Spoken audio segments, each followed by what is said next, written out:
નમસ્કાર મિત્રો, વિડીયોમાં તમારું સ્વાગત છે। જી હા મિત્રો, અત્યારે હાલ મોટા અને મહત્વના સમાચાર સામે આવી રહ્યા છે। તો મિત્રો, સમાચારમાં વાત કરીએ તો રાજકોટમાં શિયાળાની શરૂઆત થવા જઈ રહી છે, ત્યારે અઠવાડિયામાં જ રોગચાળાના કેસોમાં મોટો ઉછાળો આવ્યો છે। છેલ્લા સપ્તાહમાં દર્દીઓની સંખ્યામાં 25% જેટલો વધારો નોંધાયો છે। તો મેલેરિયા, ડેન્ગ્યુ, ચિકનગુનિયા કેસ પણ એકસાથે બહાર આવતા મચ્છરોનો ઉપદ્રવ વધ્યાનું દેખાયું છે। આ સાથે જ મનપાની મેલેરિયા શાખાએ મચ્છર ઉપંદીના બેદરકારીના બદલે 825 મિલકતો ધારકો નોટિસો ફટકારી છે।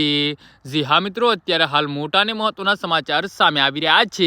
અઠવાડિયામાં શરદી, ઉધરસ, સામાન્ય તાવ સહિતના દર્દીઓ વધ્યા છે। તો દર અઠવાડિયાની જેમ ટાઇફોઇડ અને કમળાના ફિક્સ દર્દીઓ જાહેર થઈ રહ્યા છે। આરોગ્ય અને મેલેરિયા શાખાએ આજે જાહેર કરેલી વિગતો મુજબ તારીખ 10/11 થી 16/11 સુધી અઠવાડિયાના ડેન્ગ્યુના 5, મેલેરિયા, ચિકનગુનિયા કેસ સામે આવ્યો છે। વધેલા અન્ય કેસોમાં શરદી ઉધરસના 1048, સામાન્ય તાવના 856, ઝાડા ઉલટીના 182, ટાઇફોઇડના 2 અને કમળાના 5 કેસ ચોપડે નોંધાયા છે। ગત અઠવાડિયે રાજકોટની સરકારી રેકેટ પર નોંધાયેલા રોગચાળાના કેસ 1704 હતા, જેમાં 396 જેટલો વધારો થતા અઠવાડિયે કુલ દર્દીઓનો આંકડો 21 થયો છે। હજુ ડબલ ઋતુની અસર હોય મચ્છરજન્ય રોગચાળો વધવાની શક્યતા દેખાઈ રહી છે।